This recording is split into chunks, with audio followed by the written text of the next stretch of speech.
తీర్చాలి. మాకు కావాల్సింది మా ఆకలి మాకు తీర్చండి. ఈవేళ అందరికీ గడ్డలకి సేవ చేస్తామన్నాం, బాలింతలకి సేవ చేస్తామన్నాం, పసిబిడ్డలకి సేవలు చేస్తామన్నాం, వాళ్ళ పౌష్టికాహారాన్ని వండి పెడతామన్నాం, వాళ్ళ యోగక్షేమాలు చూస్తున్నాం. కానీ మా యోగక్షేమాలు చూసే వాళ్ళు ఎవరు? మా యోగక్షేమాలు చూడాల్సినటువంటి రాష్ట్ర ప్రభుత్వం ఈవేళ రోడ్డు ఎక్కొద్దని చెప్తా ఉంది. రోడ్డు ఎక్కొద్దంట, నిరసన తెలిసేయొద్దంట. మరి ఆ రోజు రోడ్డు ఎక్కడని ఎందుకు చెప్పారు? మాకు సపోర్ట్ ఎందుకు చేశారు? మీరు ఇంకా చేయండి ఇంకా చేయండి అని ఎందుకు అన్నారు? మీరు అప్పుడే సమ్మెలు రద్దు చేస్తున్నారు, ఏమి సాధించారని చెప్పి ఎందుకు అడిగారు ఆ రోజున? మరి ఈ రోజు ఏమైపోయారు?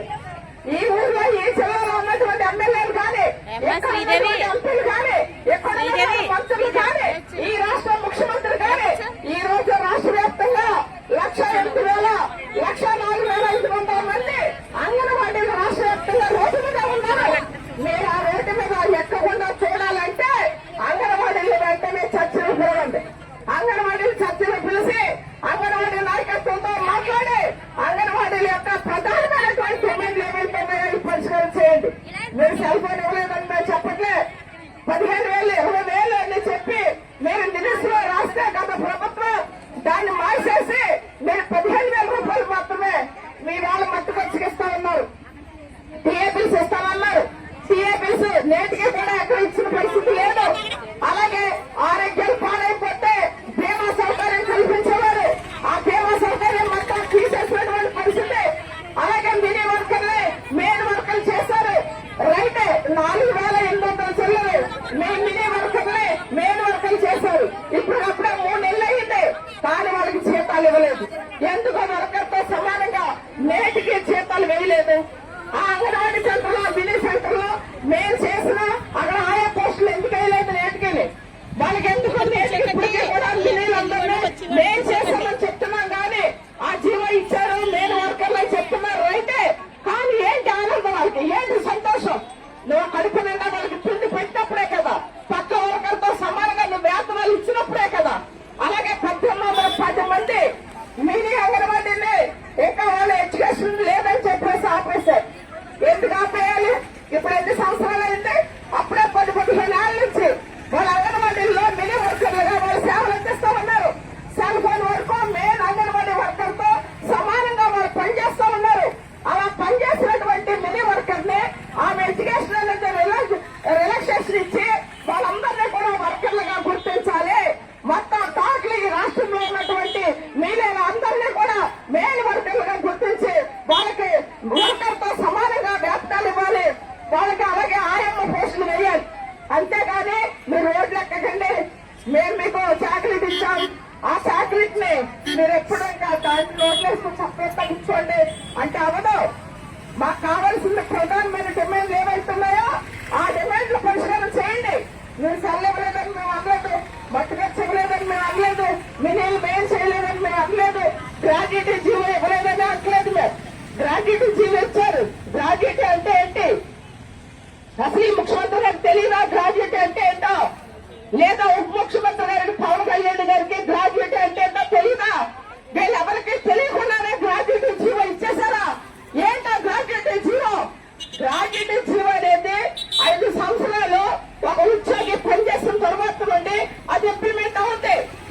5 ఏళ్ళు సర్వీస్ ఉన్న ఏ ఉద్యోగం అయినా సరే, నేను నా ఉద్యోగం మానేస్తున్నాను, నా గ్రాడ్యుయేటీ కావాలి, నా గ్రాడ్యుయేటీ నాకు ఇచ్చేసేయండి, నేను ఉద్యోగం మానేసి వెళ్ళిపోతున్నాను అని చెప్పంటే నువ్వు ఎన్ని సంవత్సరాలు పనిచేసావో అన్ని సంవత్సరాలకి అది 15 రోజుల జీతం నువ్వు ఆఖరి నెల ఏ జీతం అయితే అందుకున్నావో ఆ జీతం ప్రకారమే నువ్వు ఎప్పుడో మొట్టమొదట 500 రూపాయలు జీతం అందుకున్నావు, 2,000 అందుకున్నారంటే చెప్పండి.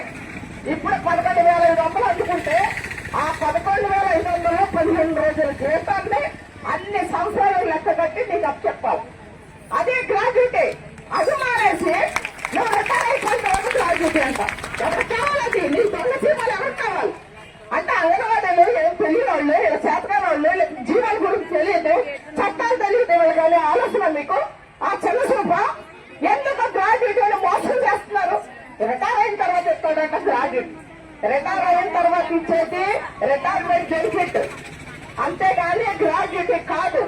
గ్రాడ్యుయేట్ అనేది ఎప్పుడైనా 5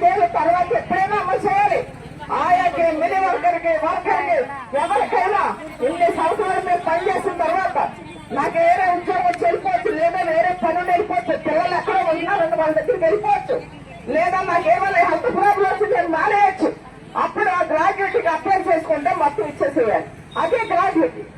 మాకు ఆ జీవో కావాలి, మేము అడిగేది అది.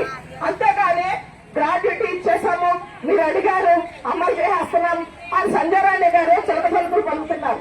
ఆ చిలక పలుకులు మాకు అవసరం లేదు, దానివల్ల మాకు కడుపు నిండదు. మీరు ఇచ్చినవి అన్ని కూడా గత గవర్నమెంట్ ఇవన్నీ మినిస్టర్ రాసింది, ఇవన్నీ అమలు చేస్తామని. అందుకే మీరేం చెప్పారు, మా ప్రధానమైన డిమాండ్ వేతనాలు మేము వస్తే వేతనాలు పెంచేస్తాం, గ్రాడ్యుయేట్ ఇచ్చేస్తాం, ఇవన్నీ చేసేస్తాం, అది ఇది అని చెప్తే మాయమాటలు చెప్తే చంద్రబాబు నాయుడు గారు అబద్ధాలు రాయడానికి మనకు తెలుసు. గతంలో కూడా మనకు తెలుసు కదా, గుర్రాలు ఎక్కి పట్టించాడు ఆయన. గుర్రాలు ఎక్కి పట్టించిన తర్వాత 9 సంవత్సరాలు అంతర్పోయారు ఈ రాష్ట్ర ముఖ్యమంత్రి గారు. అంగన్వాడీల్ని గుర్రాలు ఎక్కి పట్టించారు ఎప్పుడు? 2000 సంవత్సరం మార్చి నెలలో మార్చి 30వ తేదీన 2000 సంవత్సరం మార్చి 30వ తేదీన అంగన్వాడీలు చలో హైదరాబాద్ వెళ్తే హైదరాబాద్ లో ఆనాటి ముఖ్యమంత్రి చంద్రబాబు నాయుడు గారు అంగన్వాడీలు చర్చలకు పిలిచి నాయకులంతా సచివాలయంలో చర్చల్లో ఉంటే ఆయన ఇక్కడ సింధ్రా పార్క్ దగ్గర అంగన్వాడీల్ని వాటర్ పిల్లలు పెట్టారు, లాఠీసార్జ్ చేశారు, గుర్రాలను తొక్కించారు. ఆ గుర్రాలను ఎట్టి తొక్కించిన తర్వాత అడ్రస్ లేకుండా 9 సంవత్సరాలు మళ్ళీ ఆంధ్ర రాష్ట్రంలో చంద్రబాబు నాయుడు గారు కనిపించలేదు.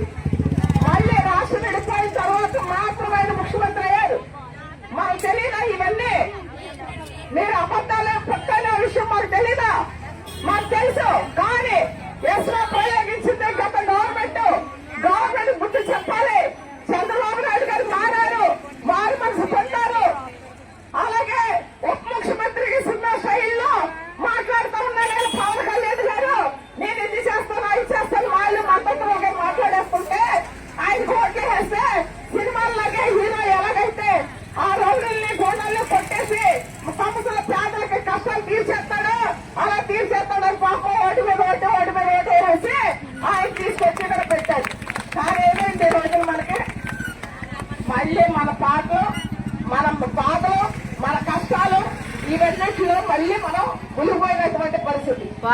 పరిస్థితుల్లో రోడ్డు ఎక్కకపోతే ఏంటి? మనకి రోడ్డు ఎక్కకపోతే ఏం చేయాలి? సంటి బిడ్డ కూడా ఆకలి కోసం వాడికి పాలు కోసం ఏడుస్తాడు. ఆడు వేసి వాడి విజయం సాధించింది ఏంటంటే పాలు తాగడం. లేదంటే ఆ తల్లి ఆ బిడ్డని అక్కడ పడుకోబెట్టి తన ఇంటి పని అంతా చేసుకుంటూ ఉంటది. వీళ్ళు మంచిపోయి వాడు ఏడిస్తేనే అప్పుడు వచ్చి అది పాలిస్తుంది, వాడికి ఆడి ఆకలి తీరుతుంది. అదే వాడి పోరాటం. మన పోరాటం అంటే ఈ రోజున సమస్యల పరిష్కారం కావాలి. కొంతమంది సీడీ పాలు చెప్తున్నారంట, కొంతమంది సూపర్వైజర్లు అంటున్నారంట, కొంతమంది అక్కడక్కడ రాజకీయ నాయకులు కూడా అంటున్నారంట మీరు ఈ వేతనానికే వచ్చారు కదా అని చెప్పి. మేము చెప్పట్లేదా? మేము చెప్తున్నా ఈ వేతనాలు కాదు. ఐసీడీఎస్ ఎప్పుడు ఏర్పడింది? 75. ఎప్పుడు ఏర్పడింది? 75. 1975లో ఐసీడీఎస్ ఏర్పడితే ఆనాటికి అంగన్వాడీ జీతం 40 రూపాయలు మాత్రమే. ఆ రోజు ఆయమ్మ జీతం 40 రూపాయలు, వర్కర్ జీతం 60 రూపాయలే. అమలాపురం ఐసీడీఎస్ ప్రాజెక్టు ఏర్పడినప్పటికి జీతం అంతా 250 రూపాయలు, వర్కర్కి 175 రూపాయలు ఆయమ్మకి. ఇదే జీతం. ఈ రకంగా జీతాలు ఉండేవి ఐసీడీఎస్ ఇక్కడ ఏర్పడినప్పుడు అమలాపురం ఐసీడీఎస్. కానీ ఆ వేళ ఉప్పు ధర అంతా, పప్పు ధర అంతా, బియ్యం ధర అంతా, కూరగాయల ధరలు అంతా ఆ డబ్బులు నాటికి సరిపోయి మరి ఈ రోజుకి 11,500 ఇస్తున్నాం కదా, చాలా ఎక్కువ ఇచ్చేస్తామని చెప్తున్నారు. కందిపప్పు ధర అంతా, మినపప్పు ధర అంతా, బియ్యం ధర అంతా, కేజీ ఉప్పు ధర అంతా, ఇలా చూస్తే టమాటాల కిలో ఎంత, వంకాయల కిలో ఎంత, బెండకాయల కిలో ఎంత, బీరకాయల కిలో ఎంత, ఏమి తిని బ్రతకాలి? Anganwadi worker, health mini worker ఏమి తిని బ్రతకాలని చెప్తున్నారు ఈవేళ. అంటే మీరు ధరలు ఎప్పుడైతే పెంచేస్తా ఉంటారు, ధరలు మాత్రం తగ్గించరు, వేతనాలు పెంచరు. ఏమని ఏం చేసింది అంగన్వాడీ వర్కరు? ఏం పాపం చేసింది? మరి మీ ఎమ్మెల్యే జీతాలు ఎంత? ఈవేళ ఎమ్మెల్యే జీతం ఎంత? ఎంపీ జీతం ఎంత? మీ ఎమ్మెల్సీల జీతాలు ఎంత? మీ ఎమ్మెల్సీల కార్లకు ఎంత అవుతున్నాయి? మీ ఎమ్మెల్యే లేక మీ ఎమ్మెల్యేలకి, ఎంపీలకి, మీ మంత్రులకి కార్లో పెట్రోల్ ఖర్చు ఎంత అవుతుంది నెలకి? అలాగే మీ ఇల్లు దగ్గర కాపులు ఉండే కుక్కలకి బిస్కెట్లు ఖరీదు ఎంత అవుతుంది? ఈవేళ అంగన్వాడీ వర్కర్ జీతంతో పోలిస్తే మేము చెప్తా ఉన్నాం. ఈ రాష్ట్ర ఉప ముఖ్యమంత్రి గారు పవన్ కళ్యాణ్ గారు, మీరు ఒకసారి రండి. ఒక అంగన్వాడీ వర్కరు జీతం 11,500 కాదు, మీరు అంగన్వాడీ వర్కర్ యొక్క జీతం 11,500 కాదు. వీళ్ళందరూ డబ్బులు చేసుకుని మీకు 30,000 ఇస్తారు నెలకి. వీళ్ళందరూ రూపాయి వేసి 30,000 జీతం ఇస్తారు మీకు. ఒక్క రోజు కొడుతారా మీరు అని అడుగుతున్నారు. ఈ రాష్ట్ర ముఖ్యమంత్రి ఒక్క రోజు కొడుతారా? 30,000 జీతం ఇస్తాం మీకు. లేదా లోకేష్ గారు మీకు 50,000 ఇస్తాం, మీరు ఒక్క రోజు సరిపోతాం మీకు జీతం అడుగుతున్నాం. అంటే ఒక ఆయమ్మ 7,000 రూపాయలు జీతంతో బ్రతకాలా? ఒక అంగన్వాడీ వర్కరు 11,500 బ్రతకాలా? మీరు ఎన్ని లక్షలు ఖర్చు పెట్టుకుంటున్నారు? మీ రోజుకి మీకు ఖర్చు ఎంత అవుతున్నాయి? అంటే మీరేమన్నా పుణ్యం చేసుకున్నామో, మేము పాపం చేసుకున్నామని చెప్తారా?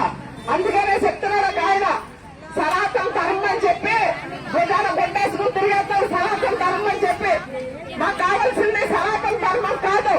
సనాతన ధర్మం అంటే ఏంటి? కర్మ తలరాత అని చెప్పి ఈ అంగన్వాడీ వర్కర్లు, హెల్పర్లు, మినీలు తల మీద కొట్టేసుకుని అలా ఉండిపోండి మీ బ్రతుకులించే అని చెప్పి చెప్తున్నారు. పోరాడొద్దు, పోరాడొద్దు అనేది. మీరు దిగలు ఒకసారి.